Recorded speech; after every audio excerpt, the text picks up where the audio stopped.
The Grove system is an easy-to-use group of modules that minimize the effort required to get started with microcontroller-based experimentation and learning. Intel has partnered with Seed, the creators of Grove, to distribute the Intel IoT edition of the Grove Starter Kit, which contains essential sensor and actuator modules to jumpstart your IoT prototyping. In this video, find out how you can use the Grove Starter Kit with the Intel Edison to move beyond blinking the onboard LED. The Grove base shield can be used with both the Intel Edison and Intel Galileo. You can find the Grove shield attached to the protective piece of pink foam underneath the LCD screen. To install the shield, first unplug the Arduino expansion board from all power sources. Line up the male header pins of the shield with the female pins on the Arduino expansion board. Press down firmly and evenly on both sides of the shield until the shield is securely installed. Do not force the pins if they do not line up. Check the voltage toggle marked VCC next to A0 on the Grove base shield. It should be set to 5 volts. Power the expansion board back on. Allow 1 minute for the Intel Edison or Intel Galileo to finish booting up. All components in the Grove system use a 4-pin cable with JST connectors. This allows you to prototype without having to individually learn how to wire up each unique component. In this example, I'm going to use the Grove LED socket. Connect one end of the Grove cable to the component.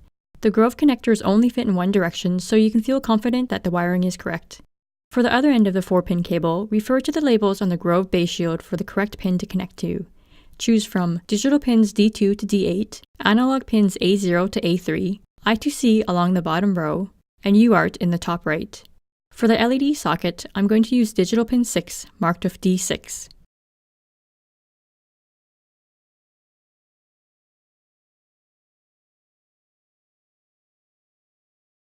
To interface with the GPIO pins on an Intel IoT board, use libmra, a C++ library with bindings to JavaScript and Python.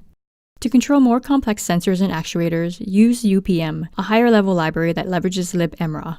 To install both these code libraries, establish an SSH or serial connection to your Intel IoT board.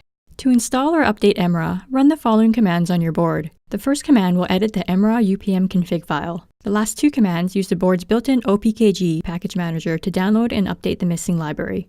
To install or update UPM, run the following command. This will use OPKG to download and update the UPM library. To find code samples for your component, start by visiting the Hardware Sensors page at software.intel.com. Browse for supported components by paging through the list, and filter the results using the drop-down menus. Click on a component to view additional information and view code samples in C++, JavaScript, and Python.